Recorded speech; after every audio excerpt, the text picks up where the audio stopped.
হাম এবং উপসর্গে সারা দেশে আরও ৬ জনের মৃত্যু হয়েছে। নতুন শনাক্ত হয়েছে ১,৫৫৭ জন রোগী।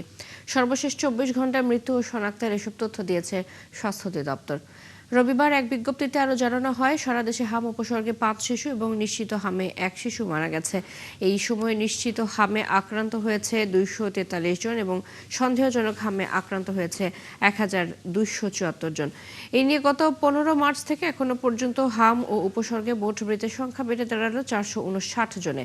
এর মধ্যে নিশ্চিত হামে ৭৫ এবং উপসর্গে মারা গেছে ৩৮৪ জন। সিলেট ও শেরপুরে হাম উপসর্গে আরো ২ শিশু মারা গেছে। আর সারা দেশের হাসপাতালগুলোতে রোগী ভর্তি অব্যাহত রয়েছে। হাম রোগীর চাপে ওয়ার্ডের বাইরে বারান্দা ও করিডোরে রোগী এবং স্বজনদের দীর্ঘ সারি দেখা গেছে।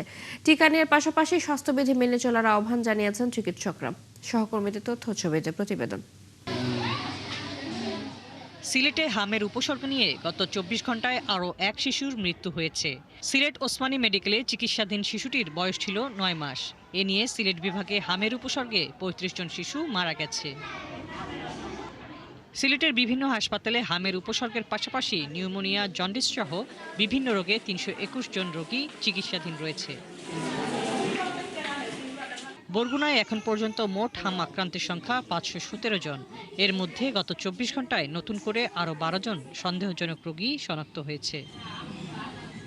বর্তমানে বরগুনা ২৫০ শয্যা জেনারেল হাসপাতালে চিকিৎসাধীন রয়েছে ৩৮ জন। অন্যদিকে হাম উপসর্গ নিয়ে জেলায় এখন পর্যন্ত প্রাণ হারিয়েছে ৬ শিশু। চিকিৎসা ভালো, আসিবার স্যালাইন লাগাইছে ২টা, ওষুধ দিয়েছে, খাওয়াইছি, পরে একটু মোটামুটি সুস্থ। বাচ্চার বয়স ৪ মাস আর চিকিৎসার ব্যবস্থা অনেকই ভালো। স্বাস্থ্য বিভাগ জানিয়েছে, হাম প্রতিরোধে শিশুদের টিকা নিশ্চিত করতে সবাইকে আহ্বান জানানো হয়েছে। পটুয়াখালীতে হামের সংক্রমণ এখনও ঊর্ধ্বমুখী। হাসপাতালে রোগীর চাপে ওয়ার্ডের বাইরে বারান্দা ও করিডোরে রোগী ও স্বজনদের দীর্ঘ সারি দেখা গেছে। মানুষের কারণে ভিতরে জায়গা নাই, এই জন্য আমরা এই বারান্দায় থাকি। আর এই জায়গায় ফ্যানের ব্যবস্থা নাই, রোগী নিয়ে আসছে আর অসুস্থ গরমে চিকিৎসা করতে এসে খুব কষ্টে আছে, ফ্লোরে আছি, জায়গা নাই, ফ্যান নাই। হাসপাতাল কর্তৃপক্ষ জানায়, ধারণ ক্ষমতার কয়েক গুণ বেশি রোগী সামাল দেয়া তাদের পক্ষে কষ্টকর হয়ে পড়েছে। এদিকে শেরপুর সদর হাসপাতালে হামের উপসর্গে ৯ মাস বয়সী এক শিশুর মৃত্যু হয়েছে। এটাই জেলায় হামের উপসর্গ নিয়ে প্রথম মৃত্যু। এছাড়া এ পর্যন্ত জেলায় হাম উপসর্গ নিয়ে ১৫৪ জন রোগী হাসপাতালে ভর্তি হয়েছেন। হাসিবা আলী বর্ণা, ৭১। হাম পরিস্থিতির আরো খবর জানাতে বগুড়া থেকে আমাদের সাথে যুক্ত হচ্ছেন সহকর্মী আবু সাইদ। সাইদ, জানাবেন সেখানকার হামের পরিস্থিতি কেমন দেখছেন, হাসপাতালগুলোর আইসোলেশন ওয়ার্ড এবং শয্যার বিষয়ে জানাবেন। জি চৈতি, আপনাকে ধন্যবাদ। আমি এখন দাঁড়িয়ে আছি বগুড়া শহীদ জিয়াউর রহমান মেডিকেল কলেজ হসপিটালের সামনে। হাম রুবেলা মূলত বগুড়ার বিভিন্ন হসপিটালে আমরা শুরু থেকে দেখছি যে ভর্তি রোগীর সংখ্যা কিন্তু দিন দিন বাড়ছে। ইতোমধ্যে জেলা স্বাস্থ্য বিভাগের পক্ষ থেকে যেটি বলা হয়েছে যে তাদের যে টিকাদান কর্মসূচি, সেই টিকাদান কর্মসূচি শুরু হওয়ার পরে বেশ কিছু কর্মসূচি তারা হাতে নিয়েছে। এর ফলে আগের তুলনায় এই হাম রুবেলার প্রাদুর্ভাব কিন্তু অনেকটাই কমে আসছে বলে স্বাস্থ্য বিভাগ দাবি করেছেন। তারা আমাদেরকে জানিয়েছেন যে ৩,৮০,০০০ শিশুকে টিকা দেওয়ার কথা ছিল। ইতোমধ্যে তারা ৩,৮৭,০০০ শিশুকে টিকা দিয়েছে, যার শতকরা ১০২ ভাগ। গত ১.৫ মাসে জেলার বিভিন্ন হাসপাতালে এই ভর্তি রোগীর সংখ্যা ছিল ৪৯০ জন। এর মধ্যে ৪৩৫ জন শিশু চিকিৎসা নিয়ে সুস্থ হয়ে বাড়ি ফিরেছে এবং হামের উপসর্গ নিয়ে এখানে ১৮ জন শিশু ভর্তি হয়েছিল। এর মধ্যে ৭ জন শিশু মারা গেছে, এমনটি কিন্তু জেলার সিভিল সার্জন আমাদেরকে জানিয়েছেন। এবং তারা বলছেন যে গতকাল পর্যন্ত কিন্তু বগুড়ার ৩টি হসপিটাল অর্থাৎ শহীদ জিয়াউর রহমান মেডিকেল কলেজ হসপিটালে ৩৮ জন, বগুড়ার মোহাম্মদ আলী হসপিটালে ৬ জন এবং TMSS হসপিটালে ১১ জন ভর্তি ছিল। এবং সব মিলে হামের যে প্রাদুর্ভাব তা অনেকটাই কমে আসছে, এমনটি কিন্তু দাবি করছেন জেলার স্বাস্থ্য বিভাগের পক্ষ থেকে। চৈতি, এই ছিল বগুড়ার হাম পরিস্থিতি নিয়ে জিয়াউর রহমান মেডিকেল কলেজের সর্বশেষ। আবু সাইদ, আপনাকে ধন্যবাদ। আমাদের সাথে বগুড়া থেকে যুক্ত হয়ে হামের পরিস্থিতি জানাচ্ছিলেন সহকর্মী আবু সাইদ। শরীয়তপুর সদর হাসপাতালে চিকিৎসাধীন এক রোগীর মৃত্যুকে কেন্দ্র করে জরুরি বিভাগে হামলা, ভাঙচুর ও দায়িত্বে থাকা চিকিৎসককে মারধরের ঘটনায় মামলা হয়েছে। এখনো পর্যন্ত ঘটনায় জড়িত 6 জনকে গ্রেপ্তার করেছে পুলিশ। জেলা civil surgeon doctor Rehan Uddin জানান, শনিবার সন্ধ্যায় পালং মডেল থানায় করা মামলায় 11 জনের নাম উল্লেখে সহ অজ্ঞাত আরও 50 জনকে আসামি করা হয়েছে।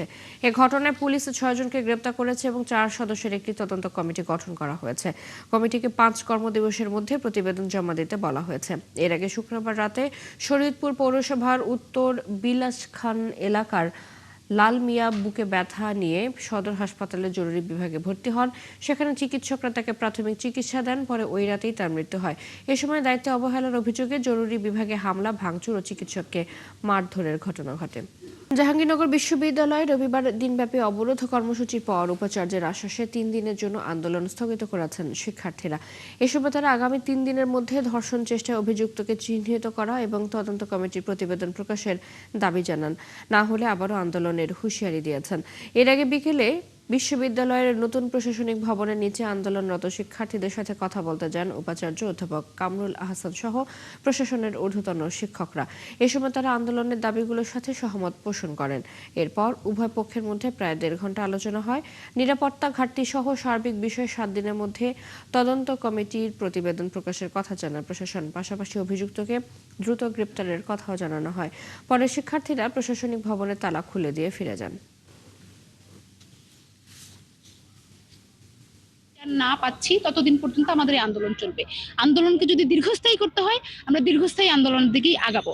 এই অঙ্গীকার আমরা করেছি যে তাদের যে দাবিটা আমরা তদন্ত কমিটিকে অবহিত করব এবং তাদের প্রস্তাবিত 20 তারিখের মধ্যে আমরা যে সর্বোচ্চ আপডেট যেটা সেটা জানানোর চেষ্টা করব। কিন্তু তারা বলেছে না, এর মধ্যেই চূড়ান্ত করতে হবে। এভাবেই কথা আমাদের শেষ হয়েছে। কিন্তু আমরা অনুরোধ করেছি তারা যেন পূর্ণাঙ্গ রিপোর্ট যেন হয়। অসম্পূর্ণ রিপোর্ট হলে সঠিক বিচার করা সম্ভব নয়। এই অনুরোধটা আমরা করেছি তাদেরকে এবং তদন্ত কমিটিকে তাদের অনুরোধটি আমরা অবহিত করব, সে ব্যাপারেও অঙ্গীকার করেছি। জাহাঙ্গীরনগর বিশ্ববিদ্যালয়ে 3 দিনের জন্য আন্দোলন স্থগিত করেছেন শিক্ষার্থীরা। এ নিয়ে বিস্তারিত জানাতে যুক্ত হচ্ছেন সহকর্মী রায়ান বিনামিন। রায়ান, আজ কি পরিস্থিতি দেখছেন ক্যাম্পাসে? আন্দোলন স্থগিত প্রসঙ্গে কি বলছেন শিক্ষার্থীরা, সব মিলিয়ে জানাবেন।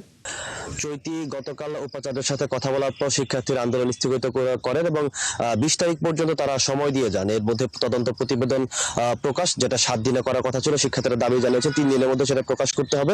যদিও প্রশাসন বলছে যে তারা এখানে একটু সময় নেবে এবং তদন্ত কমিটির সাথে তারা কথা বলবে, কথা বলে আসলে তারা জানাতে পারবে যে এর মধ্যে সম্ভব কিনা। যদিও এখানে প্রশাসন আশঙ্কা করছে যে দ্রুত সময়ের মধ্যে তদন্ত প্রতিবেদন দিতে গেলে হয়তো অনেক কিছুই বাদ পড়ে যাবে বা পূর্ণাঙ্গ যে তদন্ত সেটি আসবে না। এর পাশাপাশি আসলে এরপরেই বিশ্ববিদ্যালয়ের আরো বেশ কিছু ঘটনা ঘটে। গতকাল রাতে 3 জনকে আটক করা হয় বহিরাগত। এর মধ্যে বিশ্ববিদ্যালয়ের বটতলার একজন দোকানের কর্মচারী আছেন। মূলত নারী শিক্ষার্থীদের হেনস্থা বা কটূক্তি এবং যৌন হয়রানিমূলক কথাবার্তা, এরকম অভিযোগে আসলে 3 জনকে বিশ্ববিদ্যালয় থেকে 3 বহিরাগতকে আটক করে নিয়ে আসা হয় প্রক্টর অফিসে। সেখানে আবার সাংবাদিক এবং শিক্ষার্থীদের বা আন্দোলনরত শিক্ষার্থীদের মধ্যে বাকবিতণ্ডা হয়। তারা সাংবাদিকদের উপরে ক্ষোভ প্রকাশ করেন যে তাদের যে আন্দোলন, সেই আন্দোলনকে সাংবাদিকরা ভালোভাবে কাভারেজ দিচ্ছে না, এরকম একটা অভিযোগ তুলে তারা সাংবাদিকদের উপর আক্রমণাত্মক কথা বলেন, গালিগালাজ করেন। পাশাপাশি বিশ্ববিদ্যালয়ের উপাচার্য এবং প্রক্টরের উপরে কিন্তু তারা হামলার চেষ্টা করেন। তারা প্রক্টরের দিকে তেড়ে যান গতকাল রাতে। পাশাপাশি বিশ্ববিদ্যালয়ের দুজন শিক্ষার্থীর উপরে তারা হামলার চেষ্টা করেন এবং গালিগালাজ করেন যে এই আন্দোলনকে আসলে বামপন্থী আন্দোলন বলার কারণে। তো সব মিলে গতকালকে প্রায় মধ্যরাত পর্যন্ত বেশ উত্তপ্ত পরিস্থিতি গেছে জাহাঙ্গীরনগর বিশ্ববিদ্যালয়। তবে সকাল এরপর থেকে বিশ্ববিদ্যালয় আবার একটু ঠান্ডা হয়েছে এবং আসলে এখন পর্যন্ত আমরা জানতে পাইনি যে ওই ঘটনার পর যারা আন্দোলনরত শিক্ষার্থী আছেন তাদেরকে পরবর্তী কোনো কর্মসূচি আছে কিনা বা কি অবস্থায় আছেন। ফলে আজকে একটু বেলা বাড়ার পরে হয়তো আমরা তাদের পরবর্তী কর্মসূচি সম্পর্কে জানতে পারবো বা আসলে তারা যে 3 দিনের জন্য আন্দোলন স্থগিত করেছেন সেই বিষয়ে তারা সেখানে থাকবেন কিনা সেই বিষয়টা আসলে আমরা জানতে পারবো। আর প্রশাসন থেকে যেটা বলা হচ্ছে যে তারা মূল যে অভিযুক্ত ধর্ষণ চেষ্টার ঘটনায় তাকে দ্রুত সময়ের মধ্যে গ্রেফতারের চেষ্টা করছে। কিন্তু আসলে 6 দিন হয়ে গেল, এখনো পর্যন্ত সেই বিষয়ে কোনো তথ্য তাদের কাছে নেই। চৈতি। রায়ান, ধন্যবাদ আপনাকে।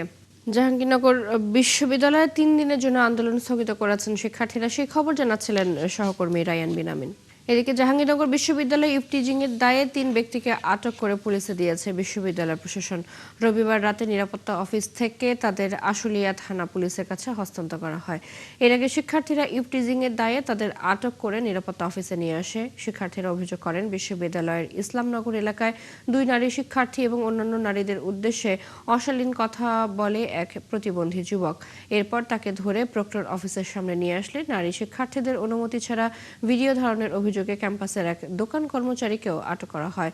এছাড়া নতুন কলা ভবন এলাকার কাছে নারী শিক্ষার্থীদের উদ্দেশ্যে অশালীন অঙ্গভঙ্গি করার অভিযোগে আরও একজনকে আটক করা হয়। এসব ঘটনায় অভিযুক্ত 3 জনকে আশুলিয়া থানা পুলিশের কাছে হস্তান্তর করে। এই ঘটনায় মামলা দায়েরের প্রস্তুতি চলছে। একজন যে শারীরিকভাবে প্রতিবন্ধী তাকে তার বন্ধু নিয়ে এসেছিল, যে আমাদের সাফ পোস্ট অফিস যেটা আছে সেখানকার একজন এমপ্লয়। মেডিকেল সেন্টারের সামনে যাওয়ার পরে তাকে রিক্সায় তুলে দেয়। এই রিক্সা দিয়ে ইসলামনগর পর্যন্ত যাওয়া, তার বাসা হচ্ছে ইসলামনগরে। এই যাওয়ার পথে মেয়েদেরকে সে অশ্রাব্য গালি দিচ্ছিল এবং সে শুনেছি যে কাপড় চোপড় খুলে ফেলেছে, অঙ্গভঙ্গি, এবং সে ইসলামনগর গেটে নামার পরেও সে খুবই বেপরোয়া আচরণ করেছে আর কি। এইটা অভিযোগ আমরা জানিয়েছি থানাকে। আরেকটি ক্ষেত্রে হচ্ছে সে ভিডিও করছিল এবং সে আমাদের নারী শিক্ষার্থীর শ্লীলতাহানির চেষ্টা করেছিল বলেও কিছুক্ষণ আগে আমরা অভিযোগ পেলাম। গাজীপুরে ডুয়েটে নতুন ভিসি নিয়োগ নিয়ে সংঘর্ষে 7 পুলিশ সহ বহু আহত হয়েছে। ক্যাম্পাসে সৃষ্টি হয়েছে উত্তপ্ত পরিস্থিতি। রবিবার বিশ্ববিদ্যালয়ে নতুন ভিসি যোগ দেওয়ার খবর পেয়ে তাকে অবাঞ্ছিত ঘোষণা করে প্রধান গেট বন্ধ করে লাল কার্ড কর্মসূচি পালন করে শিক্ষার্থীরা। গেটের বাইরে অবস্থান নেয় ভিসি সমর্থকরা। পরে তাদের মধ্যে সারাদিন ধাওয়া পাল্টা ধাওয়া হয়। বর্তমানে পরিস্থিতি পুলিশের নিয়ন্ত্রণে রয়েছে। জাহিদুল ইসলাম অনেকের তথ্য ছবিতে প্রতিবেদন। সম্প্রতি গাজীপুরে ঢাকা প্রকৌশল ও প্রযুক্তি বিশ্ববিদ্যালয়ে নতুন উপাচার্য হিসেবে নিয়োগ পান শাহজালাল বিজ্ঞান ও প্রযুক্তি বিশ্ববিদ্যালয়ের অধ্যাপক ডক্টর মোহাম্মদ ইকবাল। এ নিয়ে প্রজ্ঞাপন জারির পরপরই তা প্রত্যাখ্যান করে বিশ্ববিদ্যালয়ের সাধারণ শিক্ষার্থীরা। রবিবার নতুন ভিসির ডুয়েটে যোগ দেওয়ার কথা ছিল। খবর পেয়ে সকাল থেকে বিশ্ববিদ্যালয়ের প্রধান ফটকে অবস্থান নেয় শিক্ষার্থীরা। নতুন ভিসিকে অবাঞ্ছিত ঘোষণা করে তারা প্রধান ফটক বন্ধ করে লাল কার্ড কর্মসূচি পালন করতে থাকে। এক পর্যায়ে সেখানে আগুন ধরিয়ে দেয়। অন্যদিকে বাইরে অবস্থান করতে থাকে ভিসি সমর্থকরা। চরম উত্তেজনার এক পর্যায়ে দুপক্ষের মধ্যে সংঘর্ষ বেঁধে যায়। এ সময় পুলিশ সহ কয়েকজন আহত হন। ক্ষুব্ধ শিক্ষার্থীরা জানান ডুয়েটের ভেতর থেকে ভিসি নিয়োগ চান তারা।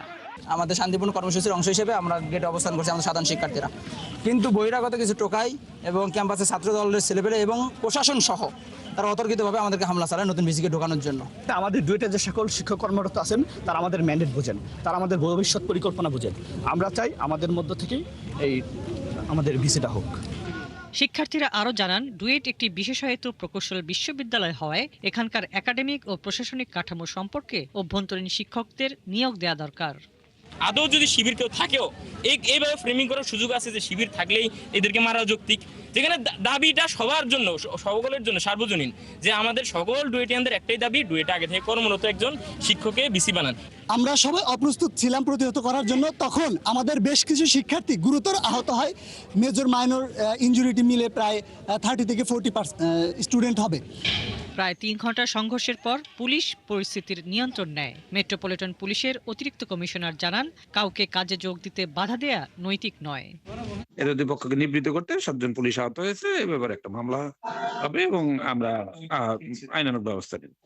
ভিসি স্যার এসে পরবর্তীকালে বিদ্যুৎ থেকে কাগজপত্র পাঠিয়ে দিয়েছে, বিশ্ববিদ্যালয়ের ভিসি দায়িত্ব গ্রহণ করেছেন। সংঘর্ষে যদি কেউ লিপ্ত হয় আমরা যদি কোনো পক্ষে সাহায্য চান সাহায্য করবো। যদি কোনো কেউ ফৌজদারি অপরাধে জড়িয়ে পড়ে আমরা দৃঢ় ব্যবস্থা নিই। সরকার ভিসি নিয়োগ দিয়েছে, স্বাভাবিকভাবে এটা দায়িত্ব হস্তান্তর হবে।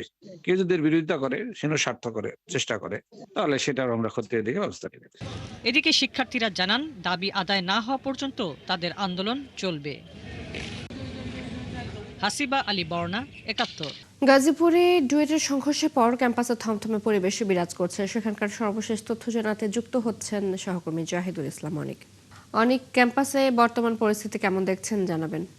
জ্যোতি, আমি এই মুহূর্তে আছি গাজীপুরে অবস্থিত ঢাকা প্রকৌশল ও প্রযুক্তি বিশ্ববিদ্যালয় ঠিক প্রধান ফটকে। আপনাকে জানিয়ে রাখি যে গতকাল কিন্তু গাজীপুরে যে অবস্থিত ডুয়েট বিশ্ববিদ্যালয়টি রয়েছে সেটি কিন্তু নবনিযুক্ত ভাইস চ্যান্সেলর দায়িত্ব গ্রহণকে কেন্দ্র করে কিন্তু দফায় দফায় আমরা দেখেছি যে সংঘর্ষ হয়েছে এবং এই সংঘর্ষে কিন্তু অন্তত 15 জন শিক্ষার্থী কিন্তু আহত হয়েছেন এবং আমরা যতটুকু জানতে পেরেছি সেখানে কিন্তু 7 জন পুলিশ কর্মকর্তাও কিন্তু সেখানে আহত হয়েছেন।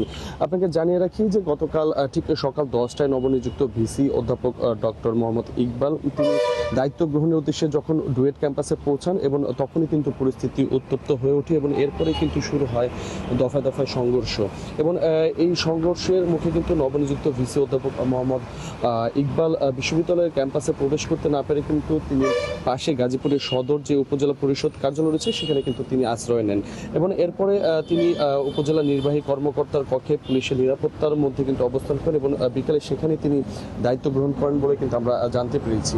আপনাকে জানিয়ে রাখি এখন পর্যন্ত কিন্তু ক্যাম্পাসের পরিস্থিতি কিন্তু একদমই থমথমে। আপনি দেখতে পাচ্ছেন যে প্রধান ফটকের সামনে কিন্তু গতকাল যে সংঘর্ষের ঘটনায় এখানে কিন্তু দুটি যানবাহন কিন্তু আমরা দেখেছি যে আগুন ধরিয়ে দেওয়া হয়েছে এবং প্রধান ফটকটি কিন্তু এখনো তালা দেওয়া অবস্থায় রয়েছে।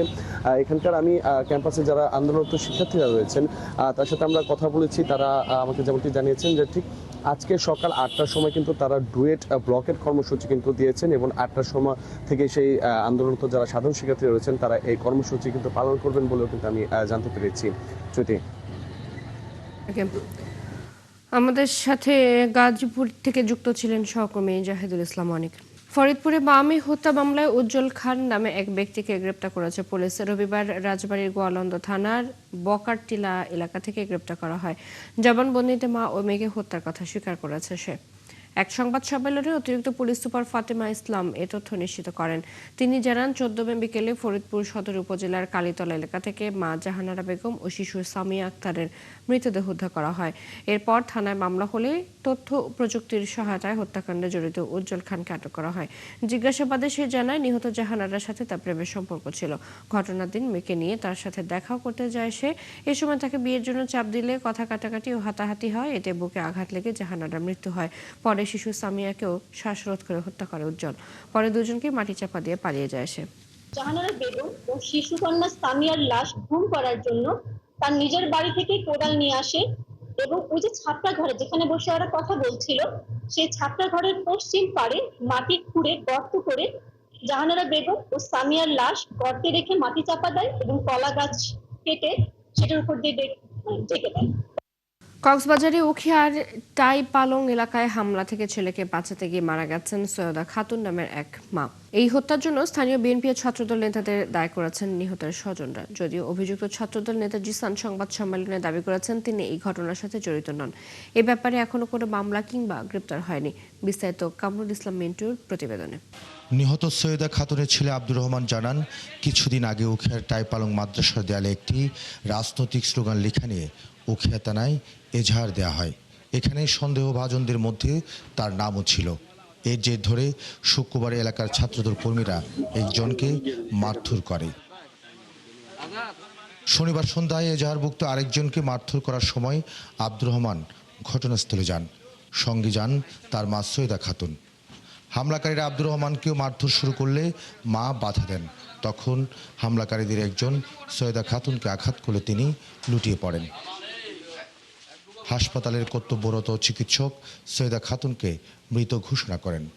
ওখানে ছিল এক নম্বর মিজান শিকদার, কথা উনি হচ্ছে বিএনপি 5 তারিখের পর থেকে ওপেনলি সন্ত্রাসী করতেছে আর কি। বাসা বাসা একটা মানুষকে হুমকি দিচ্ছে, ওপেনলি ঠেট দিচ্ছে, যাকে যেখানে পাবে মেরে ফেলবে। আব্দুর রহমান আরও জানান, তিনি কখনো রাজনীতির সাথে জড়িত ছিলেন না। একটি বেসরকারি সংস্থায় চাকরি করেন বহুদিন। তবুও মামলার এজাহারে তাকে জড়ানো হয়। আজকে 3 দিন ধরে আমার বাসায় পুলিশ, আমরা যারা আসামি আছে সবার বাসায় পুলিশ। গতকালকেও আমার বাসায় পুলিশ গেছে। বিএনপির নেতারা মানে বাসায় উঠে অসভ্য ভাষা গালাগালি করতেছে, যদি আমাদেরকে পাইতো কালকে কিন্তু মাইর দিত আর কি। এ নিয়ে উখিয়া থানার ভারপ্রাপ্ত কর্মকর্তা দেয়ালে স্লোগান লেখার অভিযোগে এজাহারভুক্ত একজন আসামিকে আটকে রাখার কথা স্বীকার করেছেন। পরে অবশ্যই তাকেও ছেড়ে দেওয়া হয়। পুলিশ তো যায় নাই ভাই, পুলিশ পাবলিকে একটা মানুষকে ধরে রাখছে অপরাধী বলে, পুলিশকে সংবাদ দিচ্ছে যে ভাই এটা লোকের ধরে রাখছে, পুলিশ পাঠান। সৈয়দা খাতুনের স্বজনদের দাবি, বিএনপি নেতা মিজান শিকদার ও ছাত্রদল নেতা জিসানের নেতৃত্বে হামলায় এ মৃত্যু হয়েছে। এখন আমরা সুষ্ঠু একটা বিচার চাই, যেহেতু ওনারা স্থানীয় পর্যায়ের একজন কিছু নেতা ওইখানকার অবস্থা হয়ে গেছে যে আমি জাহিলিয়াত ওইখানে চলে আসে এখন। এদিকে ছাত্রদল নেতা জিশান সংবাদ সম্মেলন করে জানান তিনি এই ঘটনার সাথে জড়িত নন। আমার প্রথম স্টেটমেন্ট হচ্ছে আমি ঘটনাস্থলে ছিলাম না, আমাকে যদি কেউ দেখে থাকে আমি ওই মহিলাকে মারছি কিংবা আমার বাবার নাম যেহেতু বলা হচ্ছে আমার বাবা মারছে, আর আমাদের এখানে যারা দলীয় নেতা কর্মী আছে তারা ওনাকে আহত করছে, ওনাকে মারধর করছে, এরকম কোনো ব্যক্তি যদি শোষককে দেখে থাকে তাহলে সেটা বলুন। হত্যার পর থেকে এলাকায় থমথমে পরিবেশ সৃষ্টি হয়েছে। মিন্টু, ৭১, কক্সবাজার। কুয়েট ক্যাম্পাসে পুকুরে ডুবে SM সাইম ফেরদৌস নামের এক শিক্ষার্থীর মৃত্যু হয়েছে। সাইম বিশ্ববিদ্যালয়ের আর্কিটেকচার বিভাগের 2024 ব্যাচের শিক্ষার্থী ছিলেন। তার বাড়ি পাবনা জেলায়। কুয়েট কর্তৃপক্ষ জানায় রবিবার বিকেল 4টার দিকে খান জাহান আলী হল সংলগ্ন পুকুরে সাঁতার কাটতে গিয়ে পানিতে ডুবে যায় সাইম। সহপাঠীরা দ্রুত ফায়ার সার্ভিসে খবর দিলে ডুবুরি দল এসে অভিযান শুরু করে। প্রায় 20 থেকে 30 মিনিট পর তাকে উদ্ধার করা হয়। পরে হাসপাতালে নিলে চিকিৎসক সাইমকে মৃত ঘোষণা করেন। মৃতদেহ ময়নাতদন্তের জন্য খুলনা মেডিকেল কলেজ হাসপাতালে রাখা হয়েছে। চট্টগ্রামে জনবান্ধব ও মানবিক পুলিশ গড়ে তোলার পাশাপাশি সন্ত্রাসীদের ব্যাপারে জিরো টলারেন্স ঘোষণা করেছেন জেলার নবনিযুক্ত পুলিশ সুপার মাসুদ আলম। রবিবার চট্টগ্রাম জেলা পুলিশ সুপারের কার্যালয়ের 16 শহর সম্মেলন কক্ষে অনুষ্ঠিত সভায় তিনি এসব কথা বলেন। সীতাকুণ্ডের জঙ্গল সলিমপুরের বিষয়ে পুলিশ সুপার বলেন, সেখানে পুলিশ ট্রেনিং সেন্টার স্থাপন করা হবে। রাস্তাঘাটের উন্নয়ন হলে ওই এলাকার পরিস্থিতি স্বাভাবিক হয়ে উঠবে। এছাড়া রাউজানের পরিস্থিতি নিয়ে তিনি বলেন, মানুষের জানমালের নিরাপত্তায় যা যা করণীয় তা করা হবে এবং কোনো সন্ত্রাসীকে প্রশ্রয় দেওয়া হবে না। ঈদুল আজহা উপলক্ষে কোরবানির পশুবাহী যানবাহনের নিরাপত্তায় পুলিশ সজাগ রয়েছে বলে জানান SP মাসুদ আলম। এই জঙ্গল সলিমপুর নিয়ে স্পেশালি ওখানে ওনাদের যে সরকারের যে প্ল্যান, ওইখানে কিন্তু 2টা পুলিশ একাডেমি হবে, যে ওখানে পুলিশ একাডেমি করবে, যেটা training centre, police training centre. তো যার ফলে যেটা হবে যে ওইখানে পুলিশ সেন্টার ট্রেনিং সেন্টার যখন হবে, তো সেক্ষেত্রে তো ওইখানকার যে এখন যে জায়গাটা আমার কাছে বেশি মনে হয়েছে যে বেশি ভালনারেবল, সেটা হচ্ছে যে রাস্তাঘাট নাই। এই ভিতরে রাস্তাঘাট থেকে শুরু করে অন্যান্য অবকাঠামোগত উন্নয়ন যেটা, সেটা কিন্তু হবে। পাহাড়ি ঢল ও বৃষ্টিতে হাওর এলাকার নদ নদীতে আবার পানি বাড়তে শুরু করেছে। গত 24 ঘন্টায় সুরমা নদীর পানি 35 সেন্টিমিটার বেড়ে সুনামগঞ্জ শহরের নবীনগর পয়েন্ট দিয়ে বিপদসীমার 76 সেন্টিমিটার নিচ দিয়ে বইছে। এতে আকস্মিক বন্যা পরিস্থিতির সৃষ্টি হতে পারে বলে শঙ্কা করছে সংশ্লিষ্টরা। সহকর্মীদের তথ্য ছবিতে প্রতিবেদন। কিশোরগঞ্জের সুরমা, কুশিয়ারা সহ বিভিন্ন নদ নদীর পানি বেড়েছে। গত 24 ঘন্টায় সুরমা নদীর পানি 35 সেন্টিমিটার বেড়ে বিপদসীমার মাত্র 76 সেন্টিমিটার নিচ দিয়ে প্রবাহিত হচ্ছে। দেশের উত্তর পূর্বাঞ্চলে সুরমা, কুশিয়ারা, ধনু, বাউলাই, ভুগাই, কংস এবং অন্যান্য উপনদীগুলোতে পানি বৃদ্ধি পেয়ে কোথাও কোথাও মৌসুমী বিপদসীমা অতিক্রম করেছে। হাওর ও নদ নদীতে পানি বৃদ্ধি পাওয়ায় ঝুঁকিতে রয়েছে হাওরের উঁচু এলাকার ফসল।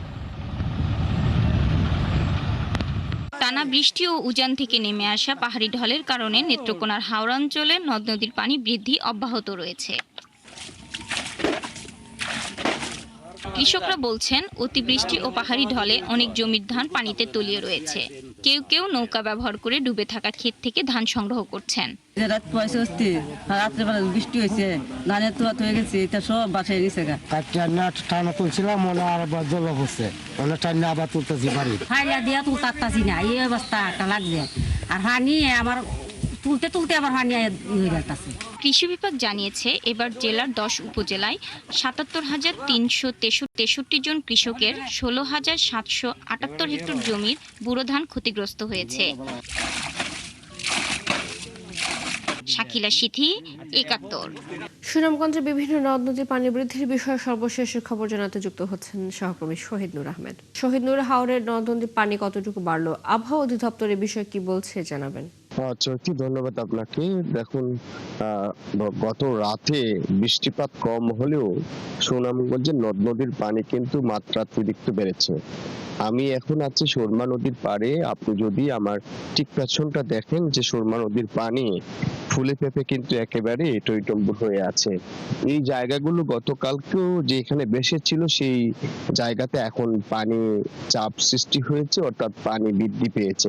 আমি যদি পরিসংখ্যান বলি, গত 48 ঘন্টায় সুনামগঞ্জে প্রায় 96 সেন্টিমিটার পানি বৃদ্ধি পেয়েছে এবং এই পানি বৃদ্ধি পাওয়ার ফলে যে নিম্নাঞ্চলে চাপ সৃষ্টি হয়েছে।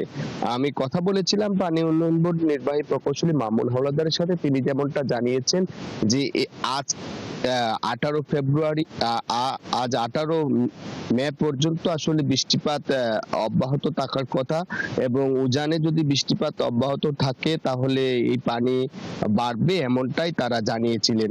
বন্যা এবং আবহাওয়া সতর্কীকরণ কেন্দ্রের তথ্য অনুযায়ী দেশের উত্তর পূর্বাঞ্চলে বৃষ্টিপাত হবে, সেটি কিন্তু হয়েছে এবং এর ফলে পানি বৃদ্ধি পেয়েছে।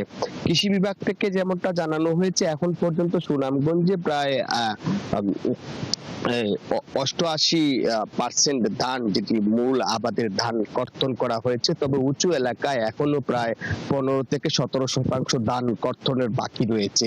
এই যদি পানি বৃদ্ধি অব্যাহত থাকে এবং আকস্মিক বন্যা দেখা দেয় তাহলে উঁচু এলাকার ধান ক্ষতিগ্রস্ত হবে এবং ফসল রক্ষা বাঁধের যেহেতু মেয়াদকাল পার হয়েছে তাহলে ভেঙে যাবে। এই কারণে ক্ষয়ক্ষতির পরিমাণ আরেকটু বাড়তে পারে। এখন পর্যন্ত সুনামগঞ্জে কৃষি বিভাগের তথ্য 17,000 হেক্টর জমির ফসল তলিয়ে গেছে, কৃষকরা ক্ষতিগ্রস্ত হচ্ছেন। কৃষকরা এখন পর্যন্ত উদ্বিগ্ন, যেসব উঁচু এলাকার ধান তারা কর্তন করতে পারেননি। যদি আজ বৃষ্টিপাত থেমেছে, যেহেতু যদি আজ বৃষ্টি না হয়, উজানে বৃষ্টিপাত কমে যায়, তাহলে হয়তো পরিস্থিতির উন্নতি হতে পারে। চৈতি। শহীদ নূর, ধন্যবাদ আপনাকে। সুনামগঞ্জ থেকে যুক্ত ছিলেন সহকর্মী শহীদ নূর আহমেদ।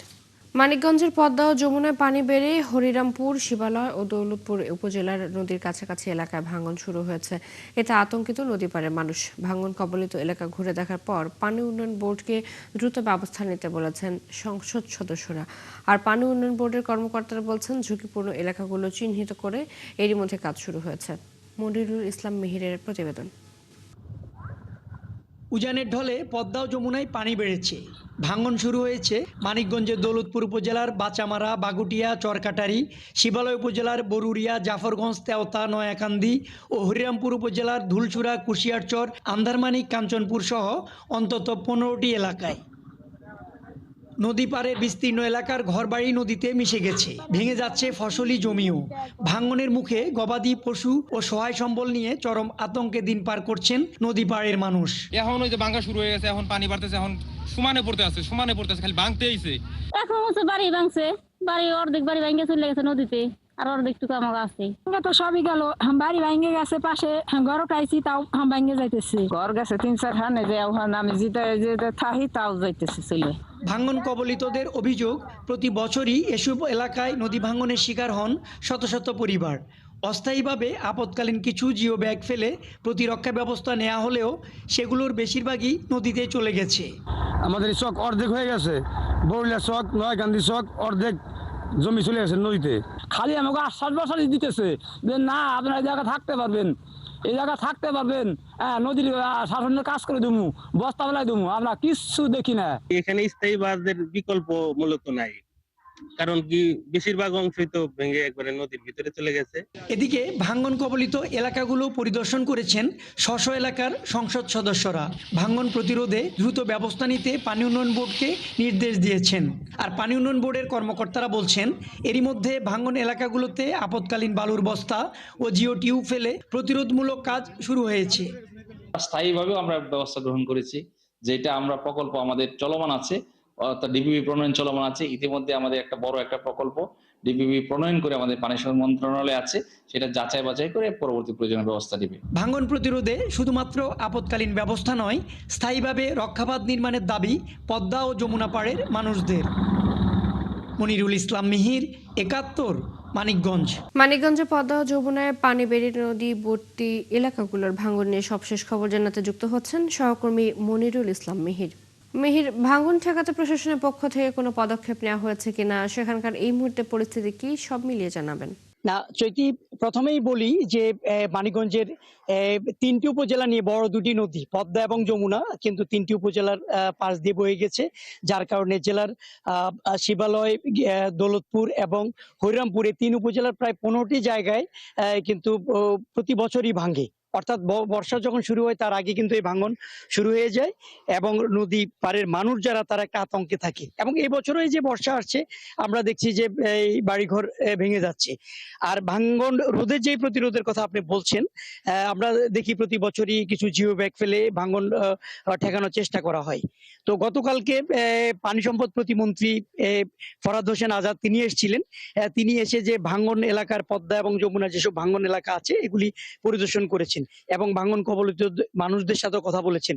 এবং তিনি আমাদেরকে বলেছেন যে 5টি প্রকল্প নেওয়া হয়েছে এবং সেখানে 1500 কোটি টাকা এখানে বরাদ্দ। এবং এই প্রকল্পের মাধ্যমে তিনি বলছেন যে এই এলাকার মানুষের ভাঙন রক্ষায় কাজ করবে। অর্থাৎ তিনি বলছেন যে আগামী যে বর্ষার পরেই এই স্থায়ী বাঁধের যে কাজটি সেটি ধরা হবে। আর এরই মধ্যে উনি বলছেন যে আজ থেকে যেন এখানে জিও ব্যাগ ফেলে ভাঙন সাময়িকভাবে যে প্রতিরোধ সেটি যেন করা হয়। এবং পানি উন্নয়ন বোর্ডের কর্মকর্তারা আমাদেরকে বলেছেন যে তারা এখনই জিও ব্যাগ ফেলে যে সব স্থানগুলি 15টি স্থান আছে সেগুলি একে অস্থায়ীভাবে এখন জিও ব্যাগ ফেলে ভাঙন প্রতিরোধে তারা কাজ করবেন। কিন্তু পাশে আছে এখানে পাটুরিয়া ফেরিঘাট। আমরা প্রশ্ন করেছিলাম মন্ত্রীকে যে ফেরিঘাটও তো গত বছর ভেঙেছে, ফেরিঘাট রক্ষায় কোনো ধরনের উদ্যোগ নেওয়া হবে কিনা। তিনি বলছেন যে এটি প্রধানমন্ত্রীর সাথে বসবেন এবং পরবর্তীতে নিশ্চয়ই ফেরিঘাটের ভাঙন রোধেও কাজ করবেন। এবং আমরা বলছিলাম এখানে পানি উন্নয়ন বোর্ড এবং BAWTA দুটি সংস্থা কারা আসলে কাজ করবে।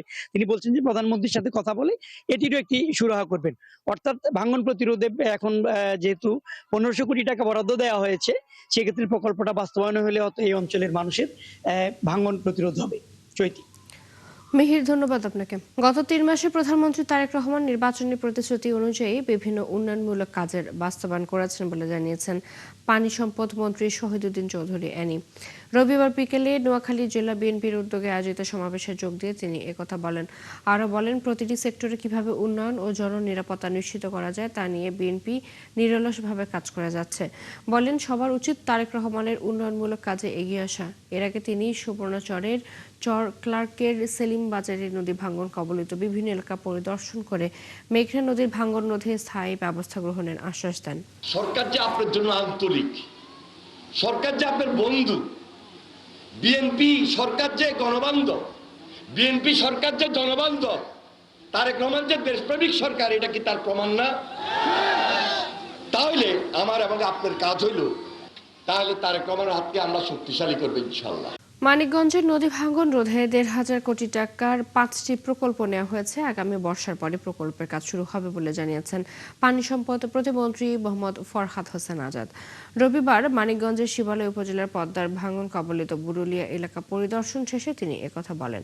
প্রতিমন্ত্রী বলেন, প্রধানমন্ত্রীর নির্দেশেই বন্যা ভাঙন কবলিত এলাকাগুলো পরিদর্শন করা হচ্ছে আর 2-1 দিনের মধ্যেই ভাঙন রোধে কাজ করা শুরু হবে।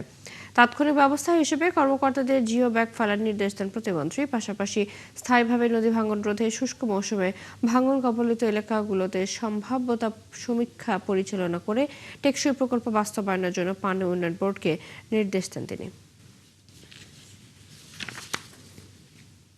সরকার, তারেক রহমানের সরকার, আমরা 5টি প্রকল্প হাতে নিয়েছি, যেটা প্রায় 1500 কোটি টাকা ব্যয়। এইগুলো আমরা যদি এখানে বাস্তবায়ন করি ইনশাল্লাহ আগামীতে এই মানিকগঞ্জের মানুষের আর নদী ভাঙন নিয়ে, বর্ষা মৌসুমে বন্যা নিয়ে উদ্বিগ্ন থাকতে হবে না। 30 বছরের পুরনো জরাজীর্ণ অবকাঠামো আর বিদ্যুৎ সঞ্চালন লাইনের কারণে মাত্রাতিরিক্ত লোডশেডিং এর ফাঁদে পড়েছে কক্সবাজারের উখিয়া টেকনাফ। সামান্য বাতাস কিংবা বৃষ্টি হলেই এই উপকূলীয় অঞ্চলে নেমে আসে ঘন্টার পর ঘন্টা লোডশেডিং। জাতীয় গ্রিড থেকে ভৌগোলিক দূরত্ব বেশি হওয়ায় দীর্ঘ এই সঞ্চালন লাইনে প্রতিনিয়ত ঘটছে ভোল্টেজ ড্রপ, কারিগরি সিস্টেম লস এবং ট্রিপিং এর মতো ঘটনা।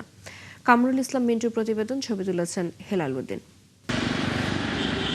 উখিয়া টেকনাফের বৈদ্যুতিক সঞ্চালন তারগুলো ঝুলে গেছে, মরিচিকা ধরেছে। খাম্বা খুঁটির বেশিরভাগই দুর্বল, ট্রান্সমিটারগুলোও দুর্বল বৈদ্যুতিক খুঁটির উপর ঝোলানো। তাই বৃষ্টি বা গাছের পাতার স্পর্শ পেলেই শর্ট সার্কিট বা বিস্ফোরণ ঘটছে প্রায়। কোথাও দেখা যায় বিদ্যুৎ সঞ্চালন তারের সাথে নিয়ম বহির্ভূতভাবে জড়িয়ে আছে ইন্টারনেট ও কেবল টিভির তারের জটলা। আর এমন দুর্বল ব্যবস্থাপনায় উখিয়া টেকনাফের গ্রাহকদের বিদ্যুৎ সরবরাহ করছে পল্লী বিদ্যুৎ বিভাগ, যার ফলে এই উপকূলীয় অঞ্চলে সামান্য বৃষ্টি ঝড় বাতাস হলেই ঘন্টার পর ঘন্টা থাকছে লোডশেডিং। ইদানিং মানে 1 ঘন্টা দিছে, গড়ি ধরা 1 ঘন্টা হয়েছে আবার দিছে। কারণ তাহলে 1 ঘন্টা পর্যন্ত মানুষগুলো কিভাবে মানে কাজগুলো করতেছে, দোকান পাট মানে বিভিন্ন ব্যবসা বাণিজ্য সব কিছুতে মানে লস। ইদানিং তো কাজে করতে পারিনি, কারণ না থাকলে বসে থাকি, কাম হয় না, কারণ আসলে আবার কাজ করি। পুরনো ও জরাজীর্ণ সঞ্চালন তার হয়, ভোল্টেজ ড্রপ, সিস্টেম লস ও ট্রিপিংয়ের ফাঁদে পড়তে হয় প্রতিনিয়ত। ভ্যাপসা গরমে দুর্ভোগে হাসপাতালে ভর্তি রোগী, স্কুল কলেজের শিক্ষার্থীরা। বিদ্যুৎ নির্ভর প্রতিষ্ঠানগুলোও বন্ধ থাকছে ঘন্টার পর ঘন্টা। দিনে কি ধরেন 4-5 ঘন্টা থাকলে 24 ঘন্টার মধ্যে 4-5 ঘন্টা থাকে, এরকম অবস্থা খারাপ আসে। ওনারা বলে যে এটা ওয়ার্ল্ড ওয়াইড একটা ক্রাইসিস চলতেছে বা যুদ্ধ চলতেছে, যার কারণে বিদ্যুৎ থাকে না।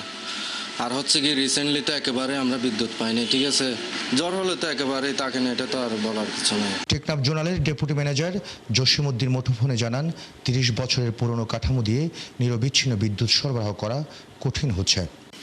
তারপরে যে টেকনাফের তো 2টা লাইন করা হয়েছে, একটা তো সেই পিডিবির আমলের আপনার ধরেন 30 বছর আগের লাইন, যেটা এটা আছে পাশাপাশি আসার পরে লম্বা একটা লাইন করছে, এটাও আছে, সেকেন্ড একটা লাইন আছে, ওইটাও চলতেছে পাশাপাশি। এটার জন্য আপনার লাইনের কোনো ঝুঁকি নাই। তবে যেটা এখানে প্রাকৃতিক দুর্যোগ বা বাতাসের বেগ অন্যান্য এলাকার চেয়ে যেহেতু উপকূলীয় এলাকা একটু বেশি হয়, হইলে তার ভাঙার বা কোটি ভাঙার একটা সুযোগ থাকে বা তৈরি হয়। কক্সবাজারের উখিয়া টেকনাফে বিদ্যুতের চাহিদা 64 মেগাওয়াট, কিন্তু পূরণ হয় 50 অথবা কখনো 52 মেগাওয়াট বিদ্যুৎ। কামরুল ইসলাম মিন্টু, 71, কক্সবাজার। কোরবানি ঈদ ঘিরে দেশের কোথাও কোথাও চাহিদার চেয়ে বেশি গবাদি পশু প্রস্তুত রয়েছে। চরাঞ্চলে রক্ষণাবেক্ষণ খরচ কম হওয়ায় বেড়েছে উদ্যোক্তার সংখ্যা। আবার কোথাও কোথাও খামারের সেরা গরু নিয়ে মানুষের আগ্রহ বেড়েছে। তবে নির্বিঘ্নে কোরবানির পশু বেচাকেনা করতে প্রশাসনের সহযোগিতা চেয়েছেন খামারি সহ ক্রেতা বিক্রেতা ও ব্যবসায়ীরা। সহকর্মীদের তথ্য ছবিতে প্রতিবেদন। টাঙ্গাইলে এবছর কুরবানি ঈদ উপলক্ষে প্রস্তুত রয়েছে 2,33,993টি গবাদি পশু, যা চাহিদার তুলনায় বেশি বলছেন খামারিরা। এসব পশু প্রস্তুত করতে ব্যস্ততা বেড়েছে খামারগুলোতে। এবছর চরাঞ্চলে পশু লালন পালনে খরচ কম হওয়ায় তৈরি হয়েছে নতুন নতুন উদ্যোক্তা। তারা বলছেন, দেশের বাইরে থেকে গরু আসা বন্ধ হলে ন্যায্য দাম পাওয়া যাবে।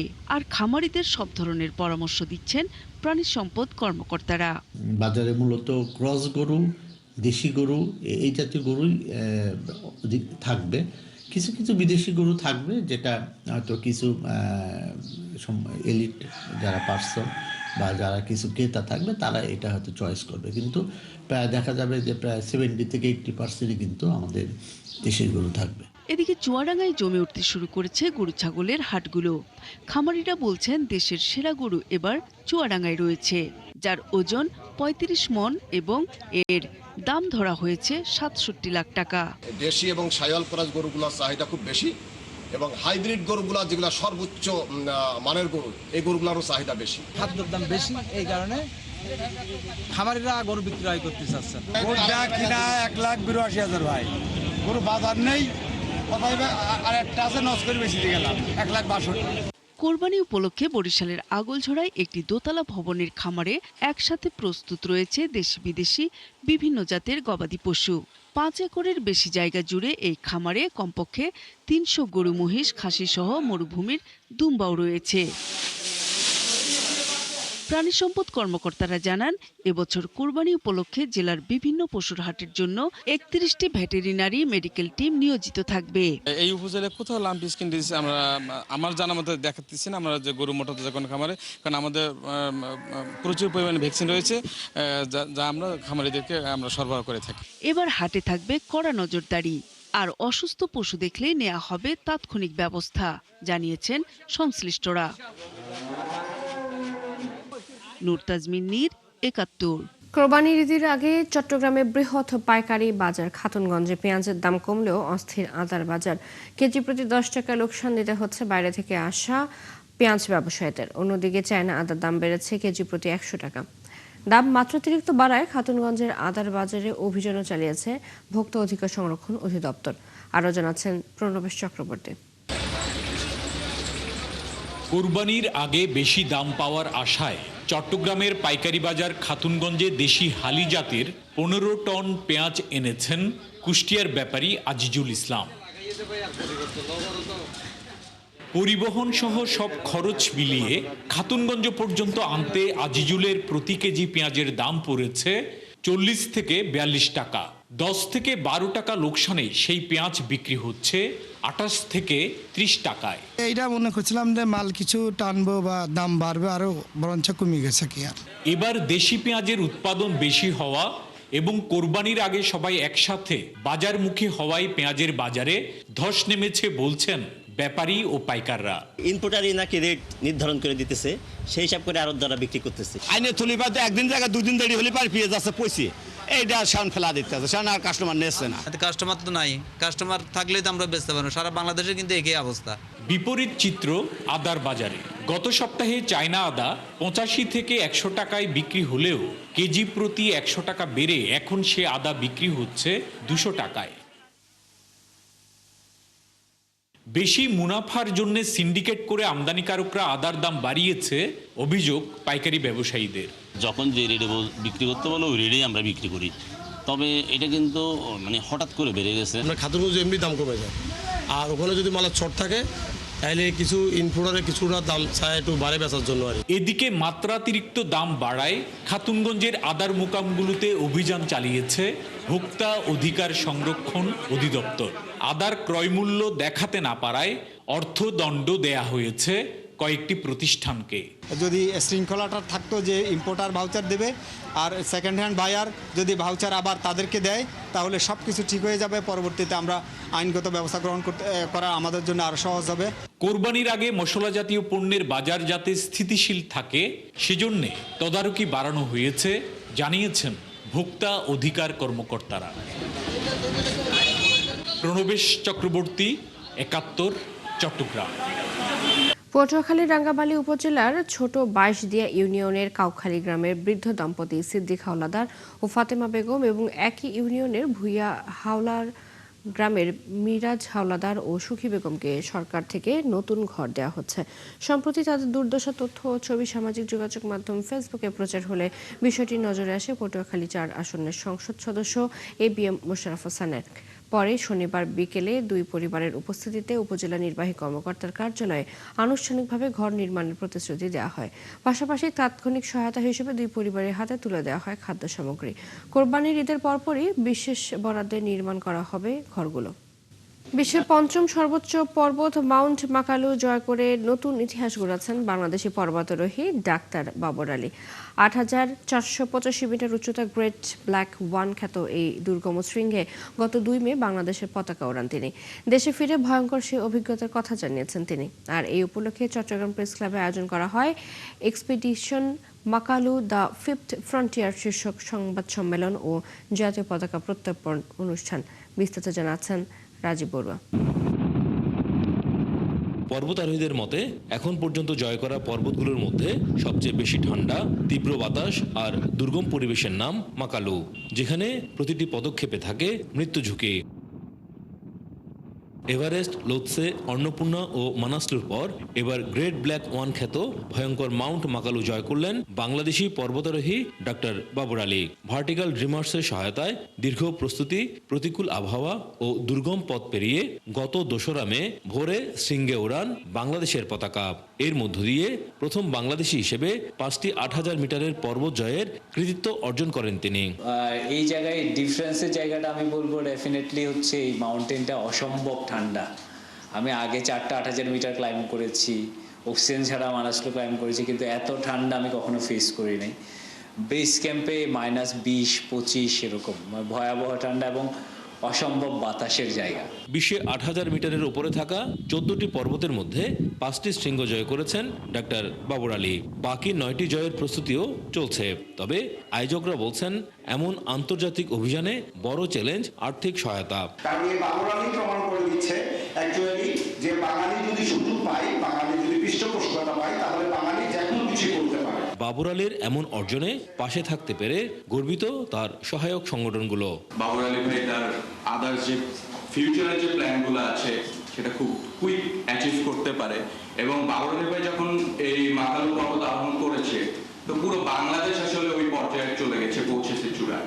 মাউন্ট মাকালু জয়ের পর আরও 9টি 8,000 শৃঙ্গ জয়ের স্বপ্ন নিয়ে এগিয়ে চলেছেন চিকিৎসক বাবর আলী। রাজীব বড়ুয়া, ৭১, চট্টগ্রাম। চলছে দেশজোগ সরাসরি সংবাদ এবং অনুষ্ঠান দেখতে চোখ রাখুন ৭১ ফেসবুক পেজে, সাবস্ক্রাইব করুন ৭১ ইউটিউব চ্যানেল, থাকুন ৭১ সাথে।